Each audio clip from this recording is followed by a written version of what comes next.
think that thing updated. I hear the problem is that I updated that video switcher because we've been having that. We just started streaming to my YouTube channel, and there's a delay. The video is behind the audio, and then you can, in the machine, you can slow down the audio so that it matches up with the video. And I did that, but I had to update it to do that. And whatever I did, like, broke things, made things not work correctly. So the OBS that we use to stream with is not recognizing the cameras coming out of that box. I'm the least techie dude. I'm pretty bad too.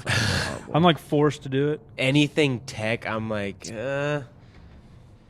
you can handle it. It's supposed to be our generation, though. My mom it's embarrassing. Sometimes my mom's better than me. Oh, really? An immigrant from Argentina, and I'll be like, Mom, I can't get this computer to rock. And she just fucking bangs it out. Argentina. Yeah. Yeah, she's better than me. My wife is Chilean, so pretty close. Yeah. Neighbors. That's sick. Have you been just down there? over a mountain. Yeah, same shit. You been down there? Or Yeah, no? a couple times, or quite a bit actually. Yeah, That's dope. definitely more than a couple times. Got married Quite a there. bit. Oh, okay. Oh, wow. So her whole family's down there. Yep. That's sick. Yeah, she's from there, born, raised. What's that flight? Probably similar to Argentina. 12-ish. Yeah, if you were to go straight shot, Right, which is impossible. yeah, probably 12 straight shot, 13. Yeah, but it ends up being a 20-hour Usually day. it's a full day. Yeah. Dude, I went once when I was maybe 7th or 8th grade. And I have bad ADHD now, but like then, 13, hormones are going wild. We're stuck in the Chicago airport for like 8 hours. Not stuck, but layover. It's Because not a great route. there's not a lot of flights that head that south. So you go from here to Chicago, whatever that is, 4 hours. How much Pokemon can I play? Yeah. and then you're stuck in this airport for 8 hours. And then you're, I think, 10 straight down. Yep. And then I don't know, is she from the capital? Yep, Santiago. So that's a little easier. We're Yeah. from the middle of nowhere. So you land in Buenos Aires, and now you got like a 5-hour drive down a dirt road. yeah. Some middle of nowhere. I'm 8. I haven't been back since. That was part of. Fuck that. Part Even of as the an adult, you're like, dude, an airplane. Yeah. Like we're not all huge, but we're not normal sized dudes. Airplanes suck. Yeah. Getting to South America is as bad as getting to Africa. It's probably similar. Africa is like 24 hours. But if you go to like San Francisco, and you could fly straight to London, and then I think you head straight down to Africa, depending on where you go. That's actually what we did when we were, what? Yeah, when I was 13, you were 15. We got to go to Africa with That's our sick. whole family. Yeah. Where'd you go? Kenya. Yeah. Oh, We damn. flew into Nairobi. That was a gnarly trip. The whole part about it was just crazy. Like even flying into Nairobi, and then we were staying in a hotel right next to the Israeli embassy. So it's like, I grew up in Sacramento. Like I've never even seen a machine gun. Yeah. And then Yeah. there's like guys walking around our hotels with like AKs. I'm like, what are we? That's like how I got like. That Well, was my mind first you, we introduction. arrived into Africa at 11 o'clock at night. So then these buses pull up to the airstrip, and our family's kind of like, are these our buses? Like, no one's really telling us where to go. Are your parents like travelers, or is this just kind of on a whim? Our family's Pretty good? Yeah, pretty Well, the traveled. craziest thing, so it was our grandparents went like 2 years before, loved it. And so just like saved up enough money to take our entire family. There were dope. 30 of us. Oh, holy crap. Yeah, so 30 it's like a of us. family reunion, but in It Africa. was In like, Africa. we were mobbing And deep then, in yeah, Africa. yeah. That's wild. And then we weren't even staying in a hotel. We were camping on like shit. the plains in the of bush, Africa. like That's So sick. we wow. like the people we toured with are the only people that have an agreement with the Maasai tribe, like the native people. So they like guard your camp while you're asleep because From what? People or tigers? Everything. Lions, I Everything. guess. I'm going to get roasted. I know tigers are there. Lions. but like one night, like a herd of elephants walked right through the middle of our camp, and we have sick. like tents, like Yeah, they'll kill you.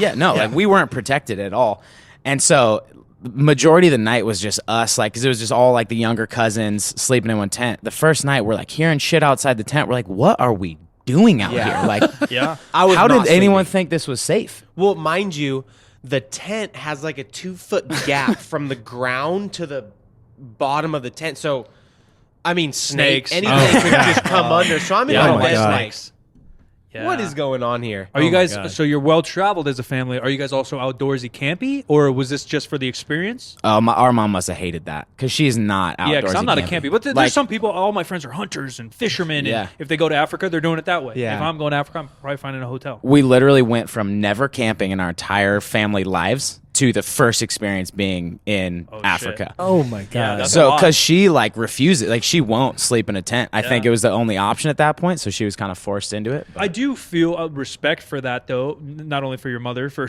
not going a hotel route, but like if you're going to do a country or a food or even Yeah. a city, one of my favorite things to do when I travel is I do like hotels. So I'll get a hotel downtown, and then I just wake up and walk. Yeah. I found a coffee shop, and then you walk the Right, city. I did that in right. Toronto. I did it in Miami. All these, and then you get a feel of the culture. Yeah. And if you're going to go to Africa and stay in a Hilton, you know, like I want to do that, right? Like Kenya, you know, like Yeah. maybe if you're in South Africa, that's a little bit more European-ish. That's Yeah. the culture you're feeling there. Yeah. But yeah, if you're going to Kenya, Can you maybe get like a Lawrence of Arabia tent, you know, a big like Yeah. pavilion tent, and glamp a little bit instead of yeah, just like camping? That'd be- shout out to my kid Brendan. I coached him in basketball growing up. Toughest SOB I've ever coached. I don't know if because Facebook and social media, you only get tidbits of what the hell's going on. Somehow he ended up in Africa, and somehow he ended up on a tent in Africa. And so I get all these pictures, and he's like hanging out with a rhino, and I'm like, what the fuck are you doing? But shout out to him because that looks sick. And I think he lived there for a year. Yeah. Oh, wow. I don't think I could do all that. And then Yeah. our friend Lisa, who actually brought me to this gym back in the day, is from South Africa. Wow. And so she always sends pictures and stuff, and she's out on safaris, and there's right, Yep. right. cheetahs and shit. Yeah. It's just so different than Sacramento. Yeah. Like a complete opposite. We have some corn, we have some rice, Yeah. we got some cattle. Yeah. And I think that was that's what our grandparents wanted us to experience. Like I remember one of the days, like you saw kills, like you saw animals get absolutely annihilated. And like the lions would be very like tame about it. Like they would, stalk, hunt, and then they like suffocate it. So the animal, like, yeah, obviously it dies. It's not a great way to die, Right. but you see the hyenas. Oh my. And it's like they don't fucking wait for Yeah. the animal to die. They just start eating it. Yeah. I'm talking 10 hyenas eating guts while Yeah. the thing Yeah. is like, Oh my god. And I I remember kind of like that. and I like The remember Walking Dead. like- yeah. Yeah, because I love like Planet Earth, the show Yeah. and stuff. And in person, I'm sure there's a little bit more of looking Yeah. through your fingers. But Yeah. I'd probably want to see it. And then I remember my grandpa's mentality was like, "Don't look away." Like, it's like, Tapes your guy's eyelids open, fucking sits you down. yeah, it's like you need to see this. Yeah. type like of a thing. scene out of Clockwork Yeah, Orange. no, or- I kind of agree with him. Yeah. So it was definitely a gnarly experience, and I mean, not a lot of people in their lives get to see it, so it was pretty crazy. No. Yeah. My wife took a couple of trips to Uganda, like medical mission kind of stuff, and that was rough. Yeah. I mean, that was pretty rough. Like going to the latrine, maybe the worst of it. Yeah. Like in the middle of the night, if you Yeah. go to the bathroom, Jeez. it's like bad. Yeah, you just hold that till the sun comes. Yeah, out. yeah. But then you're not going to sleep. You're not going to sleep anyway. And getting there was like it like I said, take 24 hours to And the get time there. change is probably 12 hours or whatever. Yeah, Something it was a bad. lot. Something not healthy for our brains. Yeah, for real. The crazy thing is that she was near someplace that had Wi-Fi, and so like she would click into the Wi-Fi and she would text me and tell me what was going on. But Well, it's do crazy to see like technology is everywhere. Like the Maasai warriors we were with, they would be in full like regular Gown. of what they would wear, Yeah, and yeah. then they would have like a phone on their hip. Yeah. And it's crazy, I guess, because they have to keep in contact with the people, like the guides who bring us out there. But it's like, I guess out there, if you call somebody, you don't get charged for it. So the Maasai would call and then immediately hang up, and the guides would be like, all right, we got to call him back. Yeah. So they got like all the call and charges. collect was a thing when I was a kid because my parents didn't give me cell phones, so they gave me Yeah. like a couple quarters to drop me off at the mall or the movie, and or like, hey, learn how to call collect. yeah, That's not a thing anymore. Yeah, No. you see those like spaces in the airport where those used to be, and there's just nothing on the wall. It's just ripped out of It's the wall. wild. That's what we were talking about that earlier. How fast social media is, and how people don't realize how new and consuming it is. Yeah. 10 years. Instagram was 2011. YouTube was Probably. 2007. yeah. yeah. Oh, 6. Man, that's crazy. Yeah. Yeah. And that's everyone. I mean, YouTube especially, Instagram too, but YouTube, Facebook are our household names. Yeah. Moms know them, grandmas yeah. know them. Everybody knows that. That's the same as NBC television. Like every single person Yeah, knows that's that. true. But Snapchat, TikTok, Yeah. things come, but like they're so normal. Yeah, YouTube. We talk to kids. Like, I'll be like, "What'd you do today?" They're like, "YouTube. Just watch." Yeah. They're just on YouTube. Like, and it's like scary because I know if I spent 15 minutes on YouTube, like where I'll keep clicking, I'm like, Yeah. a 10-year-old, like, God, I don't know. I don't even want to know what they're like what rabbit hole they're getting down. I forgot YouTube. the stat, so don't quote me. Hence the name of this silly podcast. But I think in 2016, the average like teen watched like 7 hours of YouTube a week, which isn't insane, but like that's a chunk. Yeah. And they're probably still watching movies and Instagram and whatever. I'd imagine it probably has gone up. I would imagine that's gone up a lot. But even when I was a kid, like I watched YouTube for like a music video that I wanted to watch on like repeat, or a song, maybe a how-to. Yeah. But I didn't even know it was like a thing, and now it's everything. Now it's everything. Yeah, you can learn anything. Yeah. We should have you guys introduce yourself just so that the audience has some idea. I was gonna segue real good. We can Okay. do the intro and then I'll segue. Okay. Hit it. Who are you? Where are you from? We got the Hyperthrive brothers, 2 of the 3. Yep. Yeah, two-thirds of us. So my name's Joe. I'm the youngest of the 3. I'm the director of strength and performance at Hyperthrive. So I guess we should introduce Hyperthrive as well. hit it. So we're a strength and conditioning performance facility. We work with general population, but then on the athlete side of things, work mostly with baseball and softball players. So a lot of rotational athletes. And we've been in our location now for 3 years in Sacramento. Yeah, and I'm Nolan Grinstain. I'm actually the middle brother. Aaron couldn't be with us Too today. busy, dude. I know, right? Big dog does. Always something going on. I head up the speed and agility, all that at the facility. Yeah. Appreciate you guys. I first found you, I think, through our mutual friend Ramsey. Yeah. I saw him post something like probably when you just opened. Yeah. It was probably about 3 years ago, and then you guys were kind enough to let me use your facility for a photo shoot 2.5, 3 years ago, and then I just kind of kept up with what you guys were doing. You got 2 facilities now. Yep. Baseball specific-ish. The other one's a little bit of throwing, a little bit batting. We were trying to have our homie Kyle on here who's going to manage our gym because I told your brother he played for the Rangers a little bit out of high school, fucking stud. Yeah. He couldn't make it today, but because he would have a lot more better questions than me because I don't know shit about baseball. But what I wanted to start with is the number one advice everyone gives when you're doing business. Don't work with friends and don't work with family. Right? Yeah. Yep. And we were talking about culture. I don't think we were recording yet. I don't even know when we pressed go. But we were talking, 3 of us, about culture and how important that is to everything you do. Hopefully friendships, families, definitely businesses. And I think definitely businesses where you are giving a service or you have people involved or even selling a product, the story and the culture should lead the way. If you're just selling a T-shirt to keep somebody warm, I don't think you go that far. And you guys said how it's maybe easier for you because it's already built in. 3 brothers, similar-ish age. You're probably beating each other up all your whole life. What was the first steps, and was there? And this is the honest hour too. You guys cannot talk. You can talk shit on each other. What was there an idea like? Man, I probably shouldn't open it with my bro. He always picked on me, or this guy's an idiot, and he's not going to handle the money well. Or what was the process of choosing to do it with family, and how's it going so far? You know, starting off with the family part, I get that so much. Like, how do you do it? You know, if I had to go into business with my family, like, there's no way I could do it.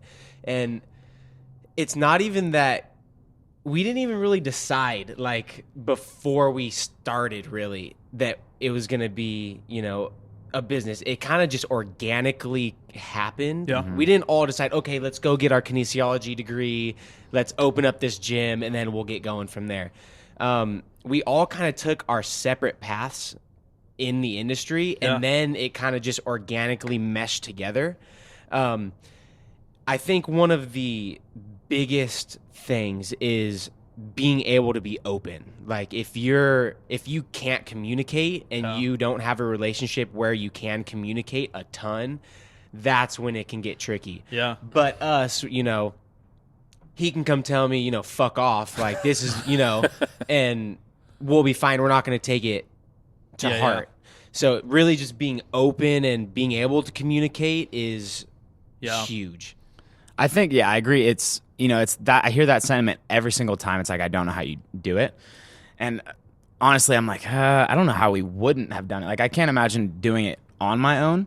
And like you said, like, we all were going very separate routes. Like, I went into school as a graphic design major, so I had no intention of doing anything strength and conditioning wise. He was on a route to do physical therapy, and Aaron was just focused on business. And then completely us taking our own paths, they kind of merged together. We all came back to Sacramento at the exact same time. I was in Boston. He was living in Chile. Aaron was living in Texas. And for some reason, we all moved back to Sacramento at the exact same time. We were all pursuing strength and conditioning. So we just started working together. Like, it only made sense. And then from a communication standpoint, like Nolan said, I would never sit here and act like we don't have disagreements and like any brother does. But I think we learned from a very early age from our parents and the culture that they set within our family, like, yeah, you guys are going to beat each other up, but then after, like, fucking make it right, you know?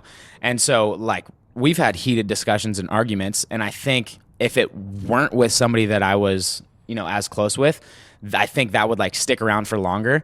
But it almost feels like with family, it's like you have that blow up, you have, like, an argument that is productive, right? Not all arguments are bad arguments. Some of them are good. And we have good arguments, and then after, it just snaps right back into being a good relationship and being a good situation. So I can definitely see, I mean, there's pitfalls and there's positives to everything, but it seems like with us and with our relationships, the positives far outweigh any negatives that come from working with family. And like, what's the counter? Like, don't work with family and friends. Like, work with strangers. Yeah. Like, that's what I never got. And like you said, like, maybe there's people that say they can't do it with their family. Well, maybe your family sucks. Or you just don't get along with them, which is fine. In that case, you shouldn't work with family. But not working with family as a whole doesn't seem like a good general rule, especially, like, it sounds like you guys have awesome parents, awesome family. You grew up loyal to each other, and you'll fight each other until you have a common enemy, and then you got each other's back. And I think that's got to be number one, because then who else do you want on your back? Like, someone who might be selfish, someone who might not care about you, someone who might not care about the business the same as you. Jim and I have been through some weird shit for 10 years, so we kind of know we have each other's backs, you know? And then same thing with friends. Like, I wouldn't do business with any friend. I'm not saying doing business with your stepfather's uncle's sister, whose family. I'm saying, you know, like, and I'm not just going to go do it with every friend. But it seems like a no-brainer to me. Well, I think it depends on how things start, too. Because if you have the idea to start a business and you have a family member that can contribute to that and you get along well enough, what's the downside? If you want to go into a specialized area that you don't have anybody around you, then you're going to be stuck with a stranger you're going to have to develop a relationship that's true. with. And another huge thing is, I think we've talked about this before, is really setting guidelines on what each other's responsibilities are. Because, you know, if you get into a business and those aren't set in place and people don't really know what they're supposed to be doing, that's where heads can, you know, be butted and that type of thing.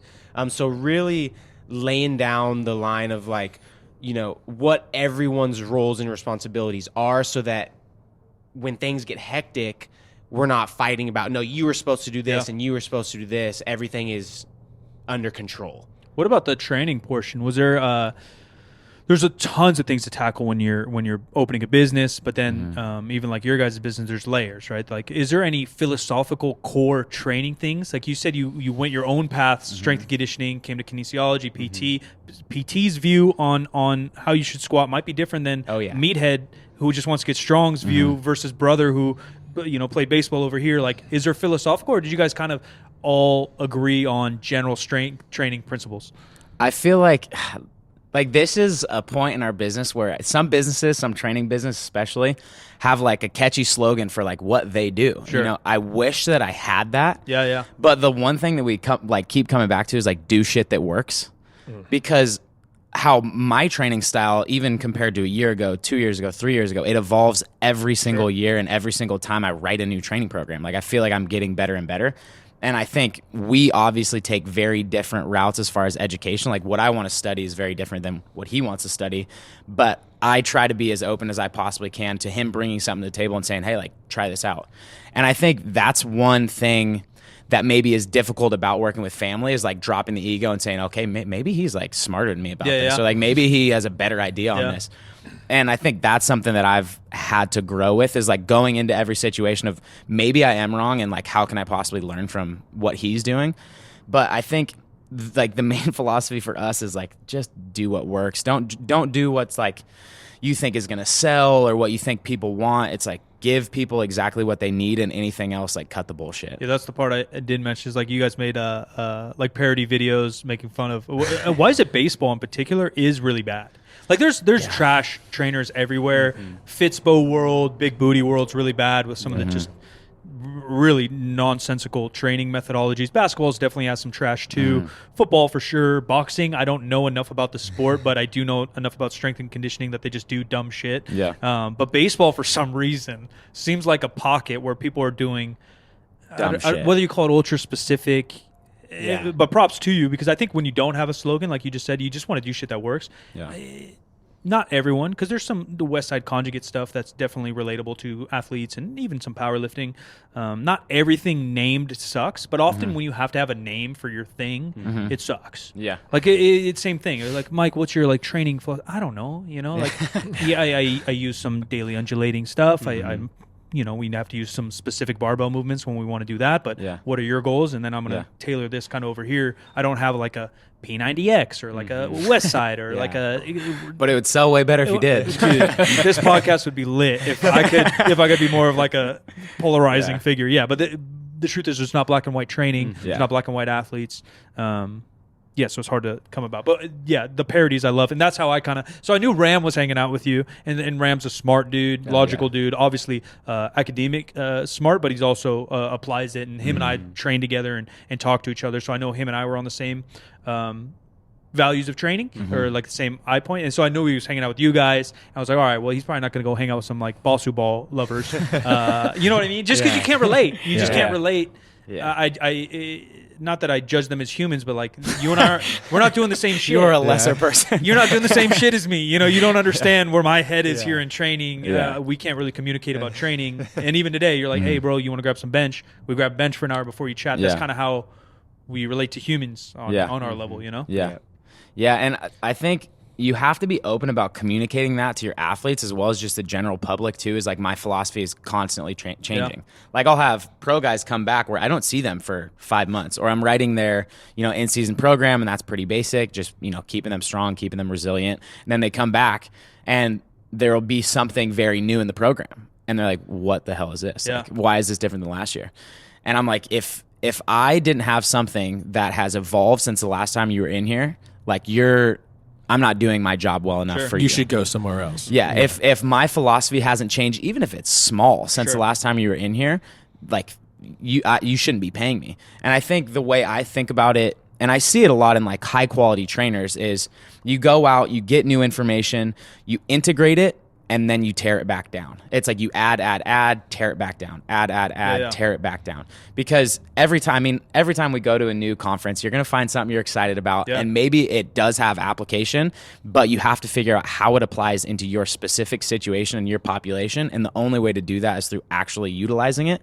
And I think that's probably the biggest benefit that I've noticed about being in the position I am, where I own my own gym and I'm responsible for programming entirely, is that a lot of coaches, their experience is like they go into a facility, they work for like 3 to 5 years where they're almost entirely influenced by whatever that facility already does, and they don't have responsibility of taking ownership and like fully developing their own program. Where I was like 22 and everybody was like, okay, you're in charge. Yeah. And then I had like, obviously I did some things where I look back now and I'm like, that probably wasn't the smartest decision, but I learned a lot because I had to implement it, and I learned through failure. Sure. And it's not necessarily like failure, like nobody got hurt or, I didn't fuck anybody up in the gym, but because I had the ability to really like test my athletes, I think, get the benefit of that because I have had the freedom to test what works and what doesn't. When if you have a basis, like I said, like judging you guys and judging Ram and judging other coaches, it's not like you're flipping the coin 180. It's not we're only doing pistol Basu squats to now, all right, let's get some basic hinges and right, like you have a base, you have a base knowledge and logic, and it's just kind of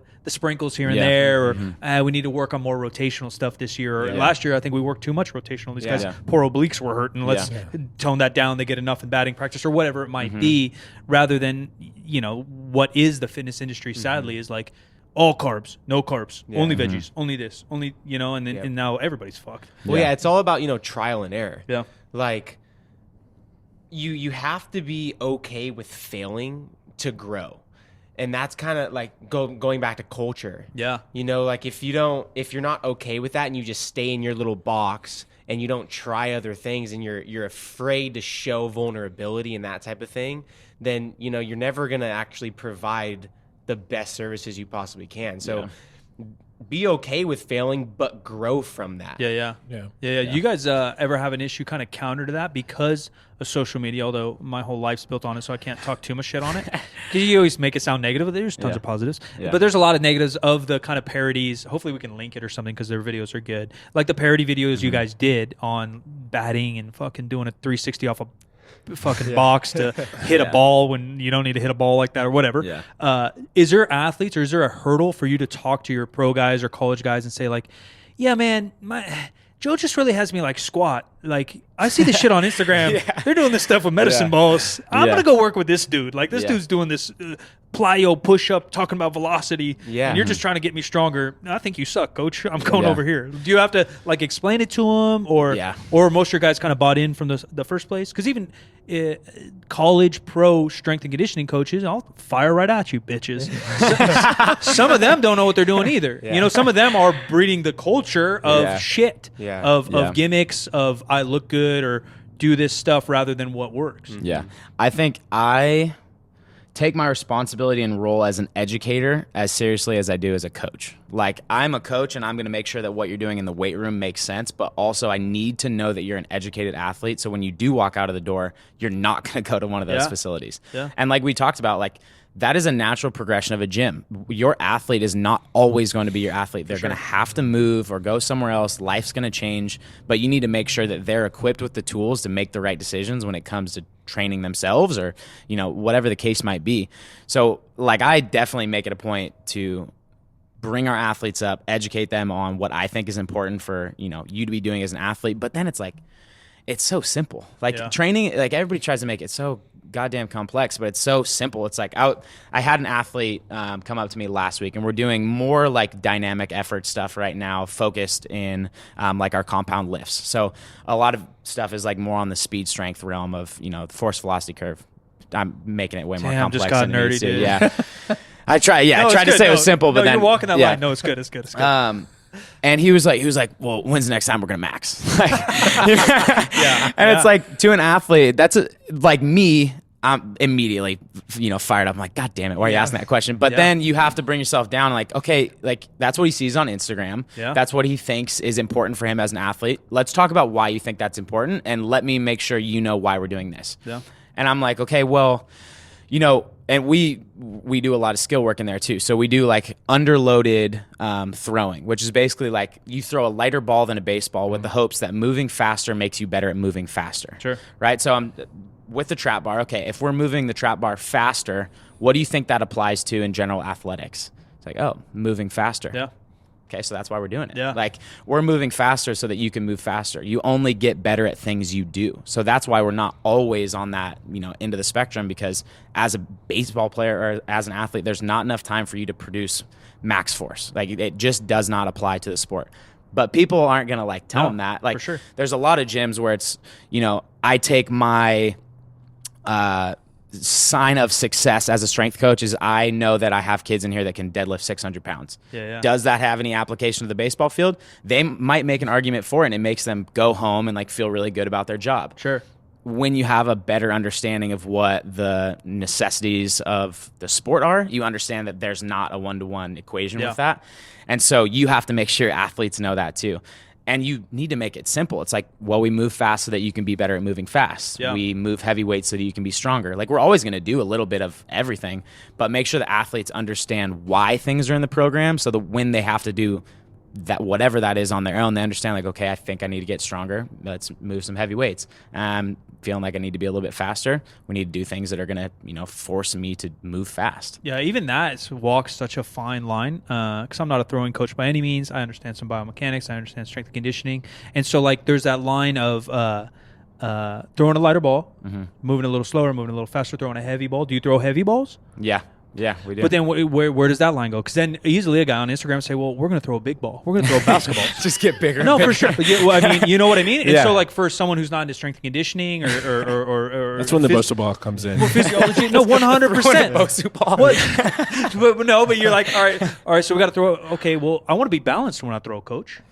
I heard this Bosu ball thing, and the Bosu ball always gets ripped. I'm sure there's some application for some rehab stuff on your ankle. Yeah. We'll throw a Bosu ball in there, but it's just not. You can't just add it to any exercise and call it good. Yeah. But you know what I mean. It's understandable why these guys want to do this Instagram shit, or these Instagram coaches end up down that route. Yeah. Well, now we're going to throw in ankle-high sand, and now we're going to throw in the water. And, and some of that, again, might apply, but is it optimal? Yeah. Does it really work? Or can we simplify it? Like, all right, we're just going to throw a wiffle ball. Yeah. It's going to be simple. We're going to get the same, stimulus we need. Yeah. And I think it's, like you mentioned, like there's so many positives to social media as well. And I think everybody in strength and conditioning rips social media. Yeah, and, like, the comment is, like, don't just put something in an athlete's program because you thought it looked cool on Instagram. Okay, but on the other end of that, I'm inspired by a lot of great coaches on Instagram. Sure. And a lot of great coaches post something and they do a fantastic job of explaining exactly what their thought process is, why it's in the program, and how it fits into the application of the program.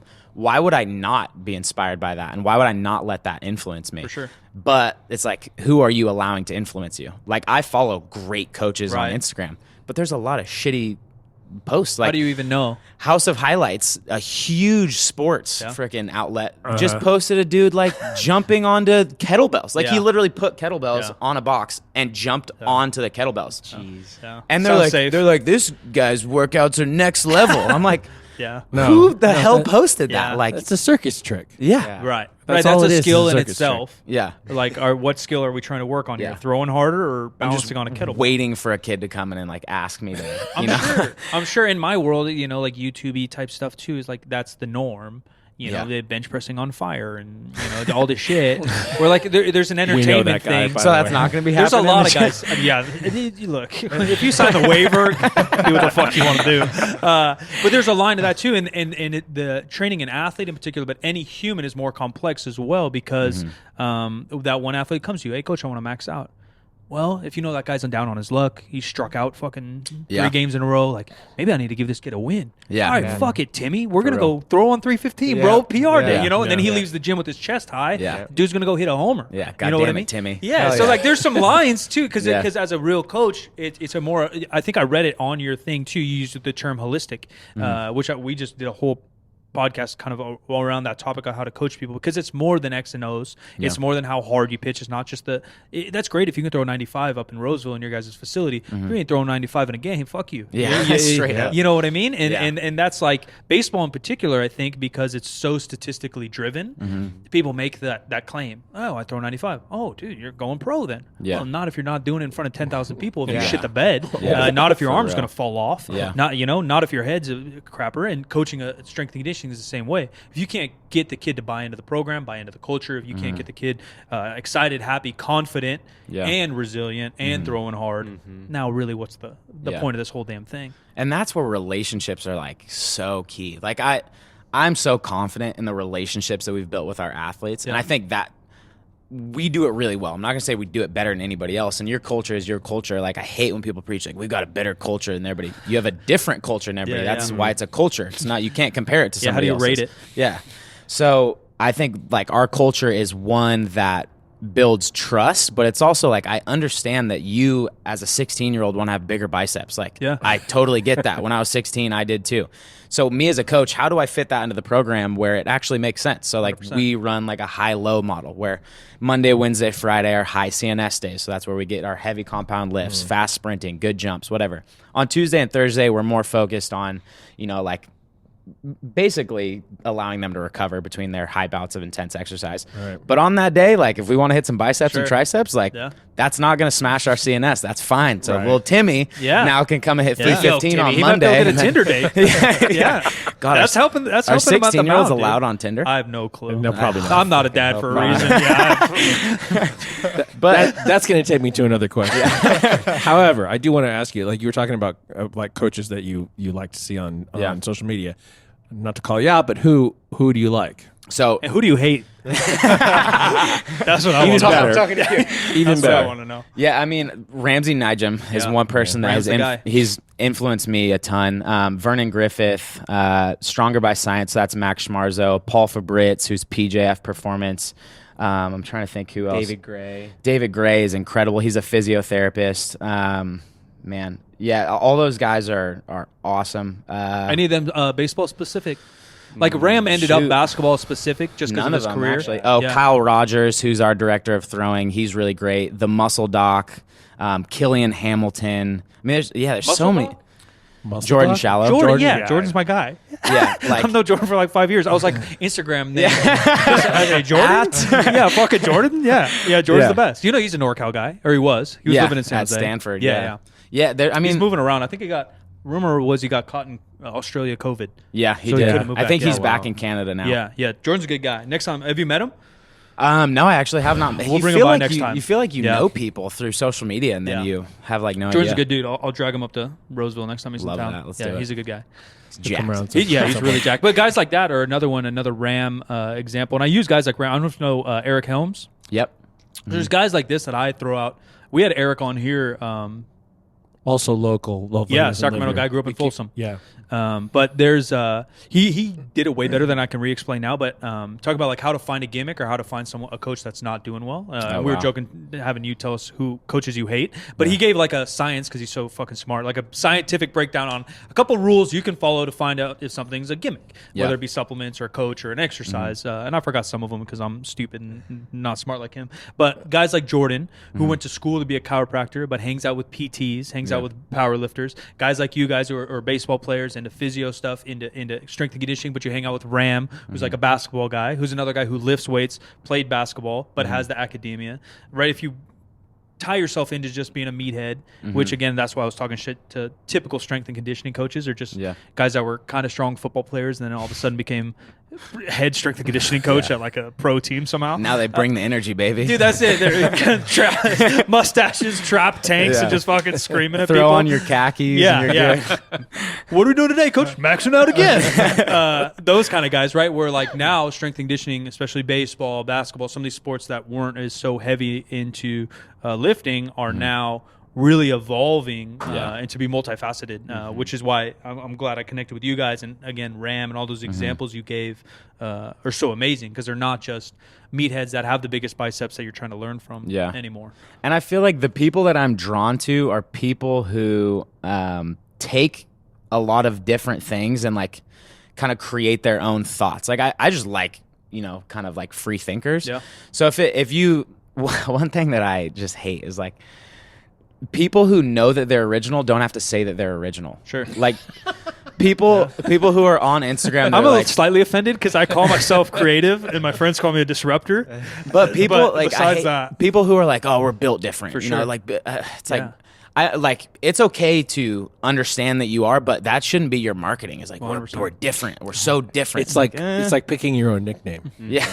One and then same thing though. Like not you should never do that. Not opposite, but the same. And too, like just because I have my athletes squat doesn't mean that I'm not educated. You know what I mean? Just because we use the basics in the right way, there's something so beautiful of doing the right things the right way. And that's literally what, I mean, programming isn't rocket science. Yeah. It's having these tools. It's having the tools of exercise, the tools of communicating with athletes, having these tools of exercise variation. And how do we plot these out in the right weeks, in the right months, in the right days, so then now we have the Tuesday, Thursday to recover. We're going to throw on Saturday. I don't want a shoulder to bust or whatever it might be. And it's just a pick it, it's not rocket science. It's not different. Yeah. You hopping on a Bosu ball doesn't make you fucking cool. Yeah. Well, and I think like one benefit that we have as coaches, but also our facility has, is that we work with people at all levels of the spectrum. And so we'll have a 13-year-old in there and a guy who's like, just made his debut in the big leagues. Yeah. And he can look over at the guy, that just made his debut in the big leagues, and he's like, he's hitting a dumbbell goblet squat. Like he's hitting the exact same thing as me. Yeah, like, it's huge. That's pretty crazy. Like obviously he's hitting it for a little bit heavier weights. But it's important for them to understand that like the basics will always work. Like me, I've been training fairly fucking hard for my adult life. Yeah. And I could still go right now and pick up a heavy set of dumbbells and do a set of split squats, like the most simple single leg exercise there is. And if I rip those things almost until I'm, just about taxed, tomorrow I'm going to be sore. Sure. Right? Like nobody can avoid the basics working. And I think that's key for our athletes, is like, we're not here to do anything fancy. Like we're not going to blow your mind away, but we're going to do exactly what works, and we're going to make sure you're great at it. Like you are going to fucking crush a goblet squat by the time you're done training with us. My other question, was something that actually we got last week when we did a like live Q&A. Guy asked us like, at what age should kids start lifting? Yeah. And should they have a coach? And who should their coach be? And how do you pick a coach? And how do you motivate kids and the whole thing? And we spent an episode talking through a lot of issues around it. Some of it being like how involved is the parent? Period. Like you don't have to know about sports, but you have to know about like what's appropriate interaction with your kid, and is the kid going to get hurt or whatever. But anyway. Well, I think it all comes down to like what you're actually doing. So, if we don't have any, but if I were to get like an 8-year-old in there, I might lay down some foundational work, but like, let's get the kid jumping off of a ball. Like, let's just get him moving, hanging off of, or going to the playground and just like running around, like have them just have some fun. Really good dude. I just looked him up so I could, reference him. His name's Jeremy Frisch, and I found him. I was living in Boston, working for Cressey, and I had a day off, and I was like, I want to check out what other facilities are in my area. And so I looked up, it was in Clinton, Massachusetts, this random little town. And I went just to observe, and the first group I saw was kids that were like 7 to 12. And all he did was set up like Ninja Warrior obstacle courses. Cool. And the kids loved it. One, like the training intensity is so high because you're getting kids to just compete and have fun. But also, like, that's all kids need. Like, we have parents come in with like 10-year-old kids are like, we'll use little Timmy again. Well, I have little Timmy, and he's far advanced for his age. Like, I'm telling you, this kid. You think baseball parents are the worst? My buddy Kyle thinks baseball parents are the worst. Yeah, and then we bring the kid in, and this kid can't squat, can't do a push-up, literally can't move for his entire life. And the parents are like, this kid's the second coming. Like, he is. Like, I don't know what you're seeing, but your kid is not very athletic at all. Like, let's just take him out to the park. Have you seen an optometrist? Have you had You ever think about chess? Timmy, chess? Well, video games are a thing. Well, we actually just started a youth program. Oh, that's dope. A week ago. Yeah. So literally Tuesday, we're doing some fun things with them. We're having them move. We're getting some foundational movements in. So obviously we're not going to kill these kids, right? So like afterwards, one of the parents, comes up and we're talking. He's like, my kid isn't like drenched in sweat. And I'm that's an Instagram thing too, though. And I actually started laughing, and then he was serious. And, and then I kind of like puckered up, and I was like, oh. And then I had to tell him like, okay, so this is how our cooling system works. This is how exercise works. So this is the first week he's been here. I'm not gonna murder your kid, and so you have to talk to the parents like, no, okay, so this is how things work. I'm not gonna just tear your kid down. They're going to pay you based on how many ounces of sweat. Yeah, that's adults too, right? Like, it's not a good workout unless I'm sweating. Like, bro, I can make you sweat. Doesn't mean we're going to progress. It doesn't mean you're going to get stronger or better at what you're doing. Like, well, the you want to sweat, hop on an assault bike for an hour. Like, you got better at nothing. Yeah. The funniest thing is like when we get parents who are like that, like want their kids to just get absolutely crushed in the workout, and then they're like on their phone in the corner for an hour. I'm like, bro, you're sitting in a gym telling your kid that physical fitness is important, and you're literally sitting for an hour straight. Like, you can hop on an assault bike too. Like, we'll see who's sweatier at the end of the session. So it's just weird how parents. How does that work with? Because parents are probably highly involved when you're dealing with even high school kids. What's the youngest you kind of deal with? 13-ish? Right now, 11. 13. Yeah, 11. Yeah. But obviously not a different world, different serious than a kid who's junior, who's pretty good and trying to go to college. But parents play a big role. Ugh. So again, going to coaching, running your own business, you're not just worried about strength and conditioning. You're not just worried about the kids being faster, stealing bases, IQ, education. They got to deal with these parents who either think their kid's really good and he sucks, or the kid is good and the parents just on your ass all day. How have you kind of navigated that? I'm sure it's probably a learning process. Luckily we haven't had to deal with much parent interaction. Obviously when they first come in, but we've heard, sometimes parents will sit there in the facility and like coaches have to regulate if parents are allowed in the facility while their child is training or not, because it gets kind of crazy. Like I have had one time, like a parent, is in the facility and the athlete is training, and I kind of see some weird like interaction going on. He's kind of sitting there like, Oh no. looking at her, like hey, like Toss some ammonia. Yeah. And this girl was 12. Oh no. and you can tell she's Oh, kind my of sitting God. there like, okay, like looking at him. Yeah. Okay, all right. That's sad. We're laughing, but that's so sad. No, it is. Because imagine what they're like when you aren't around. Exactly. Yeah. No, and it is, That's and so I kind of. I almost kind of blocked him Yeah. the Yeah. whole rest of the session, you know, Yeah. like with my back, so she couldn't Sure. see him. Because I'm like, yo, I just want her to have fun. Like, I Right. want her to want to come back. Even as a pro level, like if your dudes aren't enjoying training, they're not going to train. Yeah. They're fucking 22. They're making millions of dollars. They'll just say like, "No, I'm good." Yeah. like they're adults. They make a yeah. decision. So if you can't get a kid going back to just the playground as a frish, that name sounds kind of familiar. I don't know why, but yeah, just like having them move, having them play dodgeball. Like Yeah, I don't know what this current state is, but I know physical education across the nation is getting taken away slowly. Like That's tough. yeah, so like I wonder why we got every kid has ADHD now. Yeah. Like Yeah. my school, I'm lucky that we got a bunch of activity. We go outside, and almost every class we do something physical.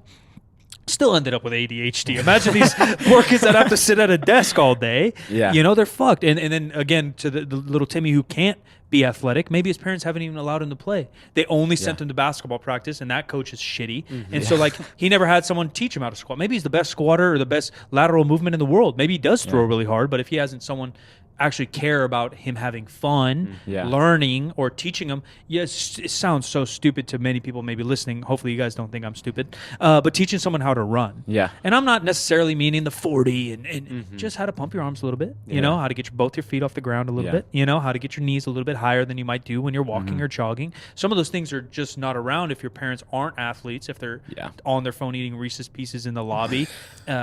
You know what I mean? And so, like, how do we teach those kids how to do that? Monkey bars. You talk about a playground, like Yeah.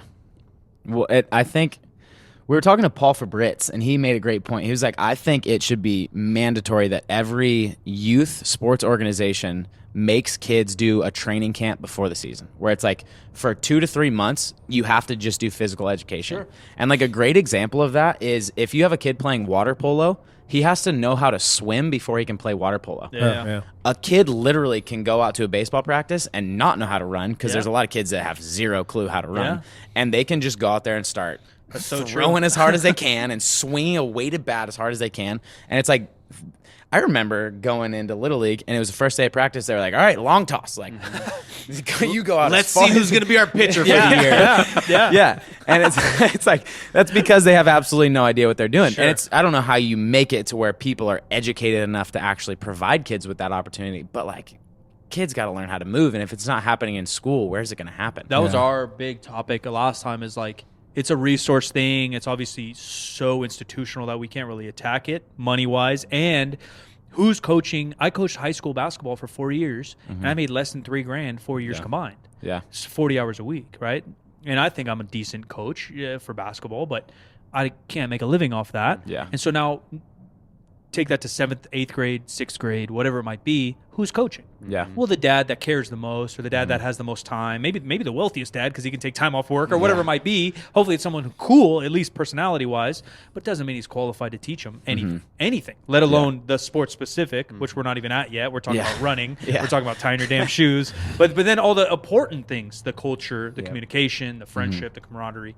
And I have no answer. I wish I had a freaking answer, but we just don't have resources. We don't have money. We don't have time. America's like hardest working country in the nation by hours, probably not by effort. We got a lot of desk people not doing much, but you know what I mean? Like everyone's just working all the time trying to make money because it's expensive to live here. So how do you get a good coach to be even those training camps? Genius. That'd be amazing. Like my high school, I had a really good mentor, my coach, Dean Stark, and we'd start running because you're not allowed to be on the court. You know, we'd start running as a team, do some push-ups as a team, just basic stuff to build the teamwork and build your capacity so then we can go do what we have to do with the ball. But for a kid to do the monkey bars again, to play, what's that stupid game? Tetherball. To play tetherball. That's not super athletic, but you need a little hand-eye coordination. You got to kind of laterally move, and you got to not get hit by this volleyball. You know, that's a start.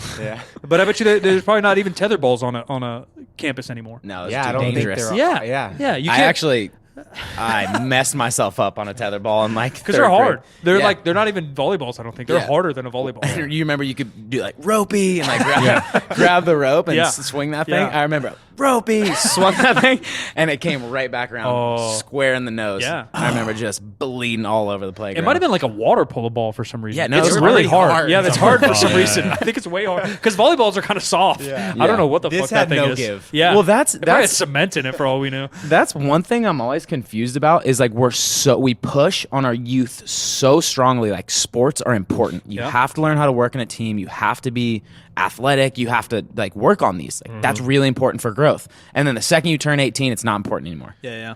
Like that doesn't make any sense to me. Like I guess there's recreational leagues, but it's not like a cultural thing where people are 100%. pushed into staying athletic and being in athletics into adulthood. And I do think that's where something like a CrossFit, and we don't have to get into the methodologies or the politics, but that's something I think is amazing. Yeah, because it's competitive. It's competitive. You have friends. You can share a bar, and that's where we found powerlifting and our friends. Because similar thing, we took an individual sport, and I don't like competing in powerlifting, but I like the process of the training. And could we use the same our bench session today? I know so much about you from a half an hour conversation. I'm not even going to mention the things we covered here. That's X-rated for Patreon. But we covered so many topics OnlyFans. of our life, of our opinions on things, Yeah. whether it be politics or this and that, and you Yeah. can just do that in bench. Neither of us once got mad. You and we both played sports, so it's a little easier just to communicate. We're in strength and conditioning, so we already have a couple commonalities. But you can do that with people you know nothing about. Yeah. And you don't get along, and you're on opposite side of this stupid red-blue game we're playing. You're on different sides of the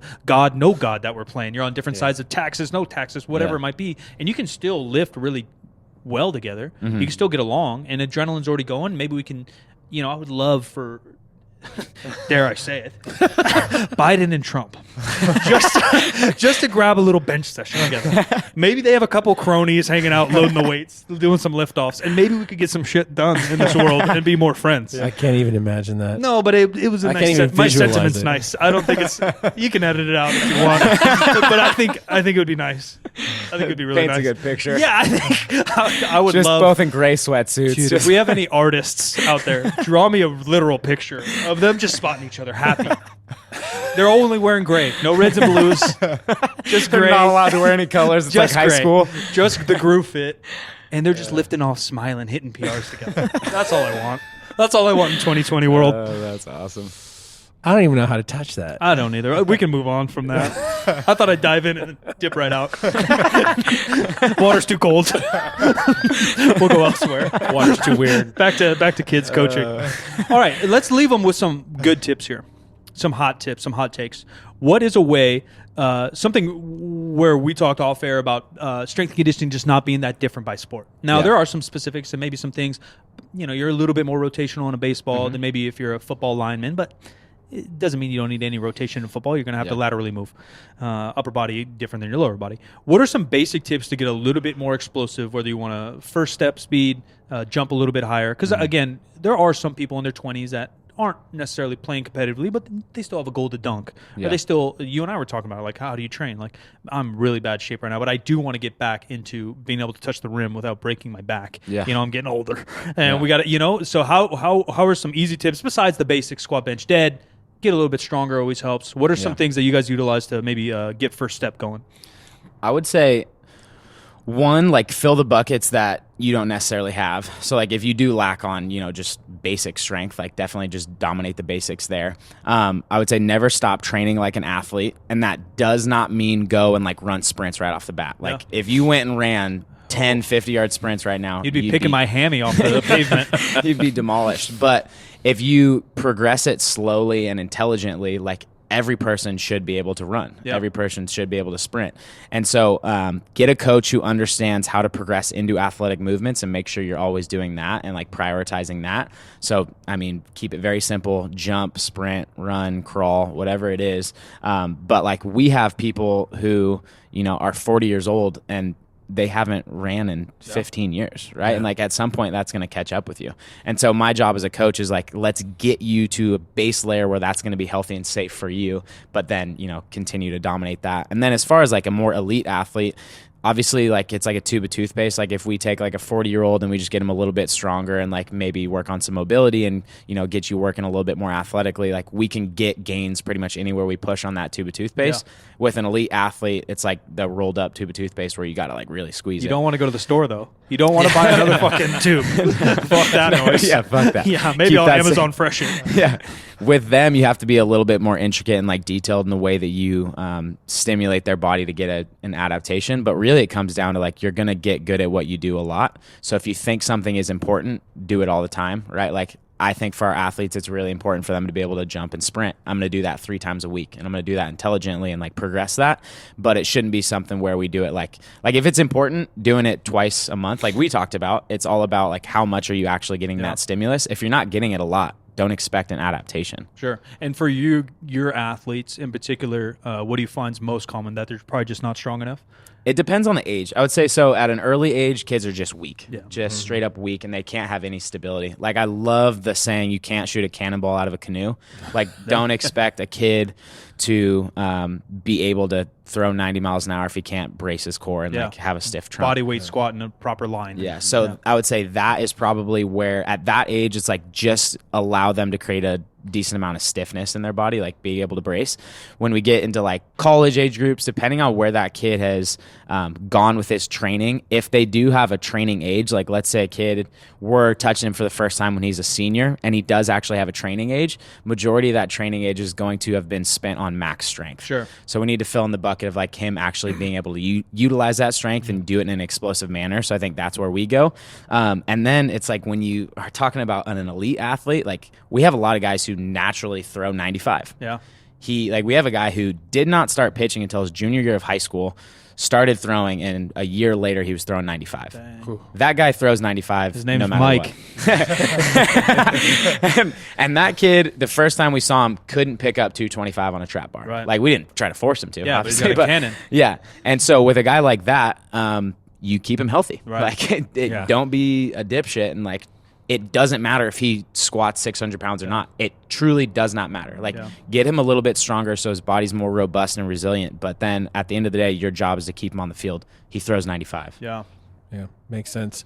I know that Nolan has a heart out. He's to go to class at 2:00, and it's 1:40.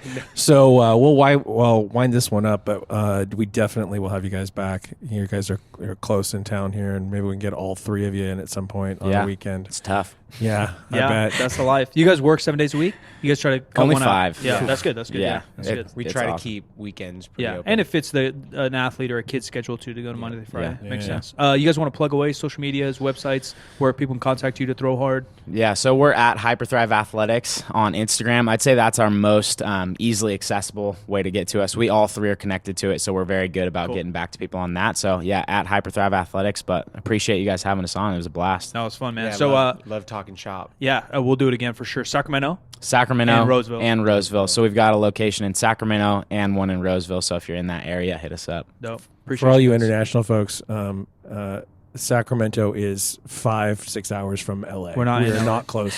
We're not in LA. We're kind of This close is- to San Francisco. But yeah, hour and a half. But Yeah. anyway, go on. Ladies and gentlemen, appreciate you. Share this thing on Instagram. It helps to grow, and we'll send it right back out, retweet you. I'm Silent Mike. Follow 3rd Street Barbell on Instagram. 50% facts on Instagram. Both 3rd and 50 are numbers. Rating and review. I appreciate you guys for tuning in. I'm at the Jim McD on all the social media, and we will catch you next time. Boom. Too easy. Thanks, boys. Yeah.